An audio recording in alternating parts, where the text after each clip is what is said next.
Essas privatizações começam com o capitão das privatizações chamado Salim Matar.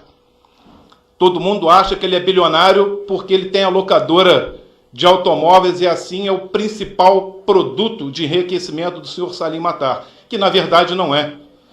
Porque se essa locadora consegue comprar os automóveis com todos os descontos de impostos que tem, compra ele com quase 40% abaixo do preço, roda as locações e depois, já com o período de transição feito, consegue ter aí sim o seu principal produto, que é a venda de automóveis, já com o preço devolvido. Significa que ele compra a um preço, 2, 3 anos depois, ele consegue vender esse automóvel pelo mesmo preço que comprou. E fica no meio todo o faturamento da locação. Bom, quando a gente vai falar sobre Serpro e Dataprev, é bom deixar claro que estamos falando de duas empresas lucrativas, duas empresas que não sobrevivem com o recurso do governo federal, e sim com o recurso próprio. Duas empresas premiadas, e elas não estão premiadas entre as empresas estatais do governo. Elas são premiadas, sim, em primeiro lugar, disputando com as empresas de tecnologia da informação do Brasil e as multinacionais que hoje se habilitam a comprá-las. Quando a gente fala em privatização de Serpro e Dataprev, nós estamos colocando em risco a soberania nacional, a capacidade operacional do Brasil da forma mais básica possível. Quando a gente fala em capacidade operacional, é dizer que o Brasil corre o risco da capacidade operacional de pagar 35 milhões de benefício todo mês, que ficaria na mão da iniciativa privada. Importação e exportação, a nossa carteira nacional de habilitação, o Renavan dos nossos cargos, a arrecadação de impostos, pagar a Previdência, que apesar da cruel reforma da Previdência, esse país continua com Previdência e terá que ser paga mês a mês. O passaporte do cidadão. Então, com isso, estamos dizendo que o país corre o risco da sua capacidade operacional, a possibilidade de parar o governo federal na mão da iniciativa privada. Hoje, a gente pode afirmar com segurança que o governo não consegue deslocar, desconectar Serpro e Dataprev do seu dia a dia operacional. Hoje não existe operacionalidade instalada fora de Serpro e Dataprev. Capacidade de tecnologia e a capacidade de conhecimento do negócio. E quando vamos dizer que vamos vender Serpro e Dataprev, volto ao início da minha fala. Vamos vender o quê? O direito de não licitar? Porque hoje, há 50 anos, Serpro e Dataprev têm apenas o direito de ser contratado por dispensa de licitação. Qual é a ideia? Uma empresa privada vai comprar o Serpro e vai ficar dispensada de licitação? E isso fere os princípios mais básicos da legislação e na disputa, na capacidade de contratar serviços pelo governo federal. Me parece o maior dos absurdos. Isso rompe a regra básica de concorrência do mercado de tecnologia da informação no país. Isso representa risco grave na soberania, isso representa risco grave na gestão e controle. E isso representa uma infinidade de dados sensíveis e sigilosos do governo federal e do cidadão brasileiro. E aí vamos falar sobre os dados.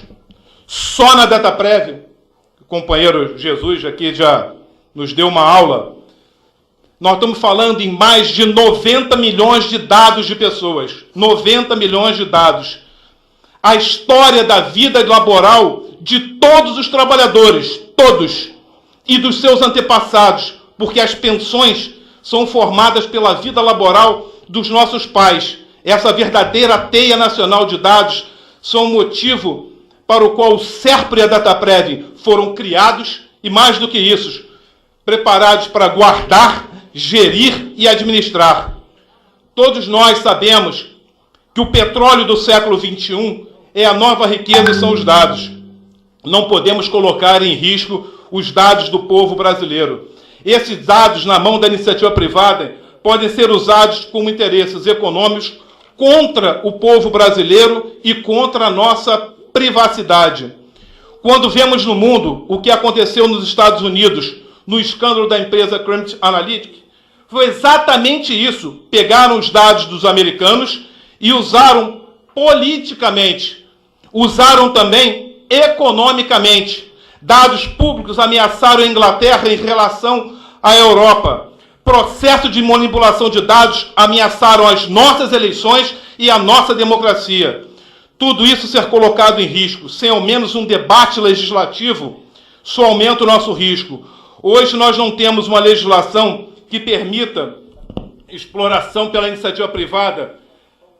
A nossa lei de proteção de dados só entra em vigor na sua totalidade em agosto de 2020.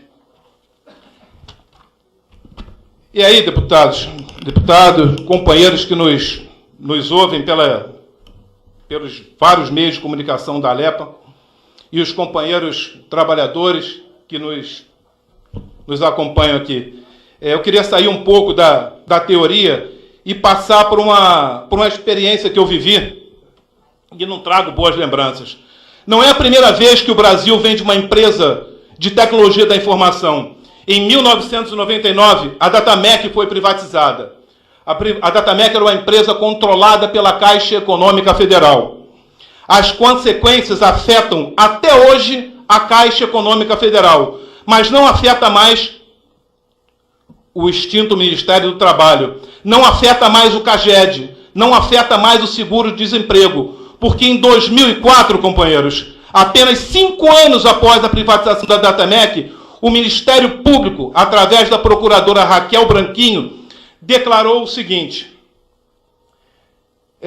havia fundado receio de grave lesão ao patrimônio público, à ordem social e econômica decorrente da eminência de interrupção de prestação de serviço público essencial, porque a nova Datamec, agora privatizada, comprada por uma multinacional americana, ameaçava o Ministério do Trabalho e do Emprego com preços crescentes e impagáveis.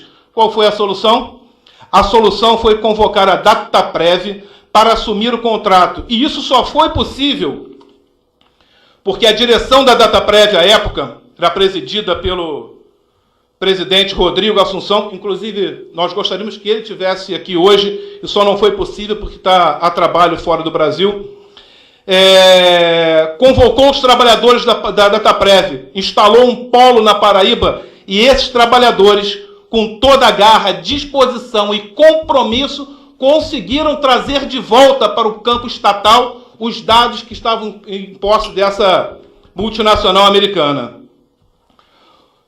Outro ponto que nos preocupa muito é a preparação e o desmonte dessas empresas. E eu vou citar um outro exemplo aqui, e vou de novo citar o companheiro Jesus, que falou do ano de 1994.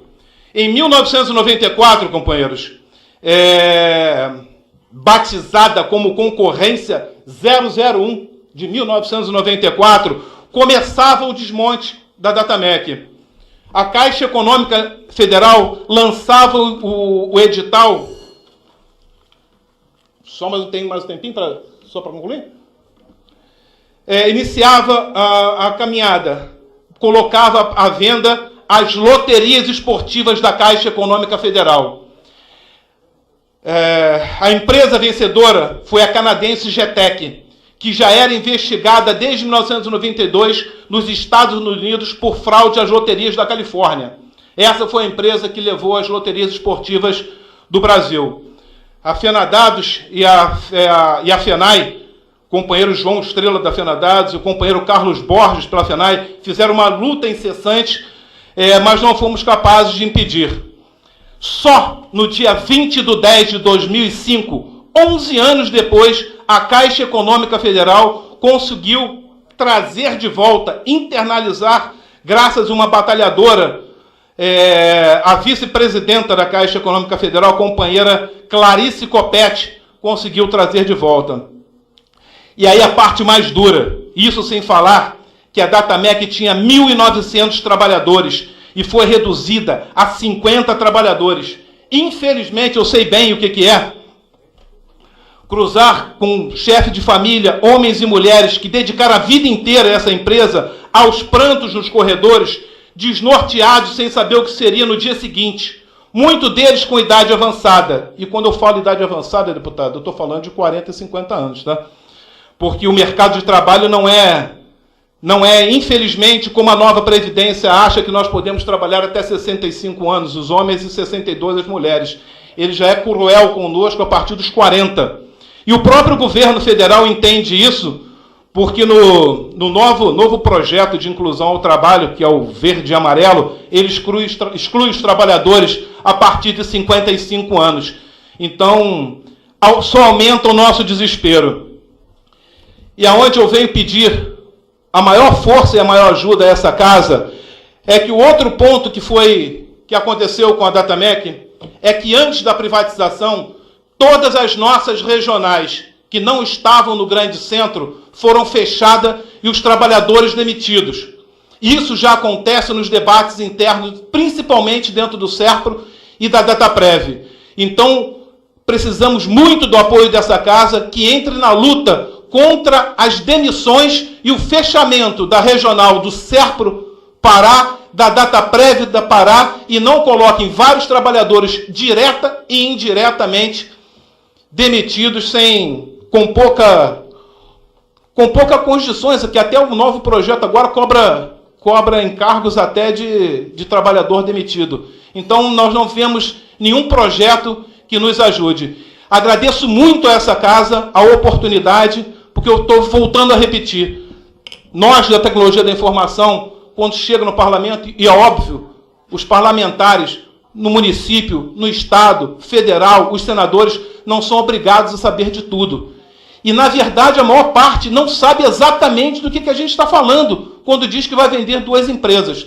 Ela passa por uma parte secundária, mas, na verdade, nós estamos entregando todo o trabalho que a empresa americana fez para roubar os dados, nós estamos entregando de bom grado. Para quem quiser nos espionar, nos administrar, tudo. Nós discutimos o COAF, se vai para um lado ou se vai para o outro. O cruzamento das informações do COAF estão na mão da super receita de SERPRO e Dataprev. Então, a iniciativa privada terá a informação toda do povo brasileiro antes que o COAF possa emitir um parecer.